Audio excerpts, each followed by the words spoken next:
We're going to make Tarte Tatin, famous apple pie that's upside down, puff pastry. Normally with eating apples, not cooking apples, but you could have used made it with both. I've got some brown sugar here, so first thing I'm doing is putting a big pan on. Normally you cook it in the oven in its frying pan with a metal handle if you've got one. I haven't got sort of like a sauteing pan. So I need about 50 grams or so of sugar. So maybe that's just over 50 grams. White sugar would be fine. 50 grams of butter, beat that up. While that's heating up, I'm going to fill the apples. So this one, we've also, to serve with it, you can serve creme fraiche or cream or custard, creme anglaise. We've got some Grand Marnier and some calvados. Calvados is apple brandy, so that would be quite good for it. Normally from France, somebody gave me this. So we've got some calvados here, some real calvados. I think it's only from France. And I've got some Grand Marnier, which is an orange liqueur, which is good as well.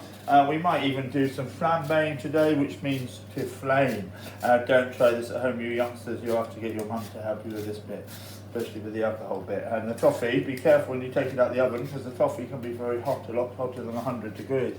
So we've got eating apples. Anyway, one advantage of eating apples is they don't break up. And you can make a nice pattern in the bottom of the dish. I'm going to make it in the large sandwich tin. I've got the oven on at the moment, 220, which is probably a bit high. I'm going to lower that down a bit to about 180. 180 I'm going to do it at actually. And we're going to turn it upside down when it's finished. But we're going to make the toffee first. I do need to stir it a little bit at the same time, otherwise it'll burn. But I can probably do a bit of both here. So I'm going to use mine. I've got a non-stick pan here, if you have a look, cameraman. One advantage of that is it's going to be easier to wash it up because this is quite sticky. Now I've got roughly 50 grams of each, or just over here. I'm going to put a little bit of cinnamon in it as well, but you don't have to do that if you don't want to. So over here first, I'm going to chop the apples up so they all go in, all the skins go in my recycle for the compost. So apples, we don't slice these, we only quarter them, or into 6s or 8s. Actually I might do these things into 6s. So, or quarters. It's normally do them in quarters, but they're not normally sliced. They're a little bit chunky, these. So once you've done this, back to give this a little stir. You might be better just stirring that all the time, but I'll be able to do both things at the same time, hopefully. Otherwise it might burn. You can just melt the sugar first and add the butter. There's loads of different ways. I've seen one way on the BBC. They actually put the puff pastry in the freezer, and when they put that in the freezer, they put the apple in the oven by itself. I'm going to put the apple in the toffee once the toffee looks nearly done. But then I'm going to cook the apples in the toffee. While that's doing, I'll roll the puff pastry out, which we made the other day. That's on my other video. I made that. We only used half of it when we made some mille-fleurs, which are custard like cream slices with some different pastry creams. That's on the YouTube channel as well. So that's going all right. I'll have to give it a little stir. Get rid of the apple core first, and I might cut these in half actually, so they're enjoyed. So as you can see, cooking. You can make the caramel first. The butter's going to burn if I'm not quick, so I'm just going to get the apple and I'll cool it down straight away. So I'm just going to put a couple of bits in there, because otherwise the butter will start burning. As soon as all the apples in here, we'll cool it down and it will stop it getting too hot. In here. This is a nice big ring on there, as you can see. If I had a small frying pan, like a sauteed pan, I could put the pastry straight on top of here. But I can't, so I'm going to stir this now and again. And I'm going to also, in that time that it's cooking, I'm going to roll the pastry out. Yeah. It looks a little bit brown already because it's brown sugar, but it does need cooking for at least about 5 minutes. So I'll finish with the chopping board in a minute. I'm going to get the tin here, add a bit of paper here. I'm going to make a round piece here at the bottom to get it out easier. Fold it in half again, half again, half again. Put it in the middle like that. Get a pair of scissors, cut it here. Should be roughly rounded, just to make it easier to get out later. That goes in there. Give it another little shake. Roll this out. I'm too quick at the moment because it's not going to be done, and I'm going to be standing around in a minute, but I'll normally cook that a little bit longer. As soon as this is round, oh, I can make some parmesan while we're waiting. That'd be a good idea to make the pastry. So we made this. That's on my video. I did it in 8 minutes. managed to do 6 turns. Normally you let it relax because of the gluten. So that one might be a bit too much, don't want to waste too much of this. That's going to be big enough. Want it round. If you want to finish round, start round. So let's have another quick go. When we had to make the parmesan as well at the same time. So roll it, spin it. Look how easy that is. I'll make it nice and round. This will go in here and I'm going to tuck it down. So it needs to be a little bit bigger, perfect size. Okay, now we're going to make parmesan with this. Parmesan, they're like cinnamon biscuits. There's loads of ways to make this. Loads of different methods of getting the sugar. So it's basically sugar, cinnamon sugar in here. Now I'm saying I've got the brown out, I'm going to use that. And I'm going to cheat here. I'm going to use a pastry brush. But I'm going to make it long. I'm going to make it long on purpose, then it's going to look a little bit better. I'm going to use a pastry brush, get some water in the mug, give it a little stir. We might do a bit of flambeing in a minute. We'll turn the light out for that. We're going to brush it with water. We're going to get some sugar in here, a little bit of cinnamon in, might as well use this pot, then we're going to dirty it. These are more biscuits than cakes, these. And cinnamon sugar in, and you can roll it in cinnamon sugar. There's loads of different methods of doing this. You can roll it up, or you can fold it up. Normally I just fold it up. You can roll it. You can probably stir the cinnamon in very well there. Hold it to the middle. Hold it to the middle. We'll take that. Water. When this is cooked, it's going to be cooked for about 20 minutes in the oven. You'll see these things. So I'm going to put a little bit more sugar in here. Probably got to put enough cinnamon in there. Into here. Brush with water. The idea of brushing with water is the cinnamon sugar sticks to it a bit. You don't have to have cinnamon in it if you don't have cinnamon. Last bit in here. Last bit of sugar. And these look really good when they put their open out, you'll see what I mean.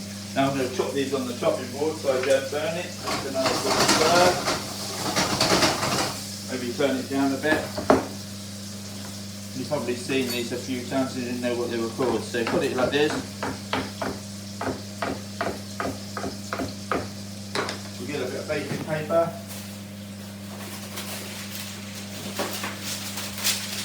Add it with a knife.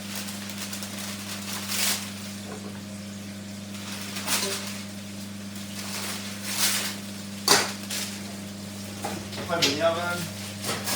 Oh, we have 2 trays, then we need another tray in here. These go straight in.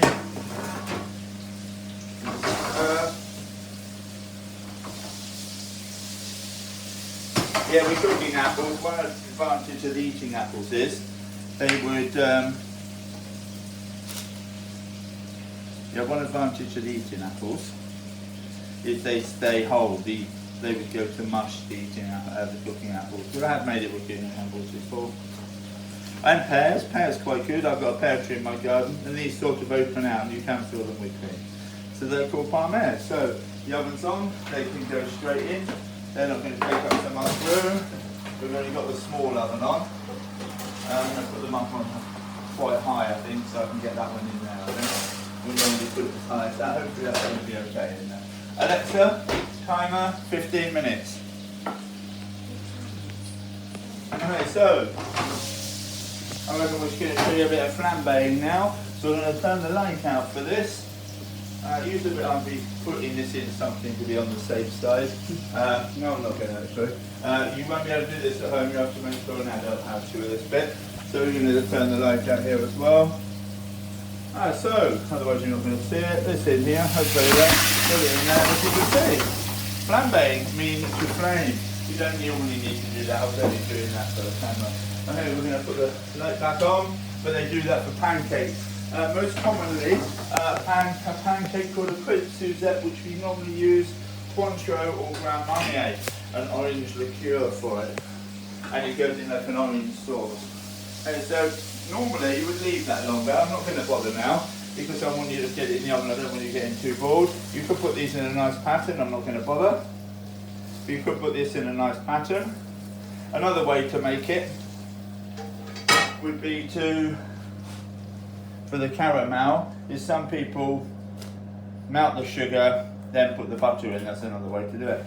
We can get a fork or a knife, put a few little holes in it. Don't need to egg wash this because we're going to turn it upside down, so normally I would egg wash that. Get that in the oven, 15-20 minutes, turn it upside down, be careful it's hot because it's got coffee in the bottom. And that's it, thank you. You'll see it when it comes out. So give Tarte Tatin come out of the oven. I've left it out and it's been out for about 5 minutes now, because when you turn it out, the toffee will be really, really runny. You might burn yourself. Let it cool down for about 5-10 minutes. If you want to eat it quickly, you can leave it in like a big frying pan of cold water. Now, we can just turn it upside down now. It should come out okay, as you can see. Come out now. And so dark you like it. I made mine with brown sugar, so it's a little bit darker than normal. And then we're going to cut it up. I'm going to use the big knife for that, probably. You can put that on the chopping board. So this will do about 4 portions. So I'm going to cut it in half, and then we're going to garnish it up nicely.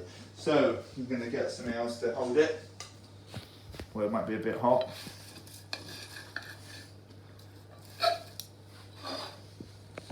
Hold it again. Then I'm going to put one bit on here. One bit on here. Then we're going to garnish it up a couple of different ways. Use a fish slice on there if you like. So, we've got some of these funny shapes here, but they're not really good for like apple, but these are meant for coffee. But I'm going to cut a little apple out, seeing it's apple. I'm going to put it under the tap, make it wet. Not have it too wet, just have it a little bit damp. So wring it out a bit. So on this one, I'm going to put that on there. This one's going to have the icing on. They're both going to have icing on, actually.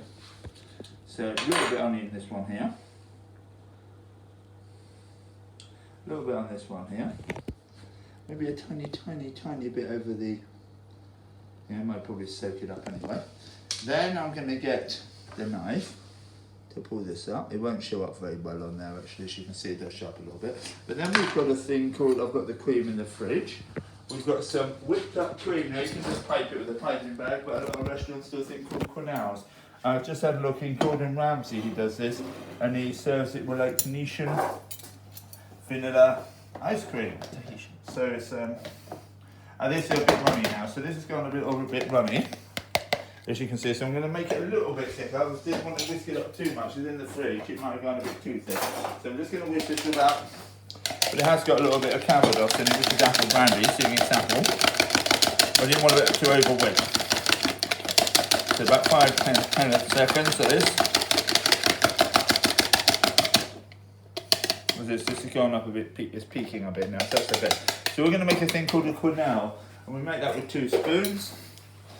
So we get a bit runny this, but it's going to be okay. We do it like this in here, try and make it look nice and neat, and we can put it on top.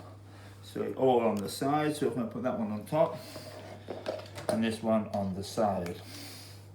You could just pipe it, serve it with egg custard, ice cream, and that one goes on here like so.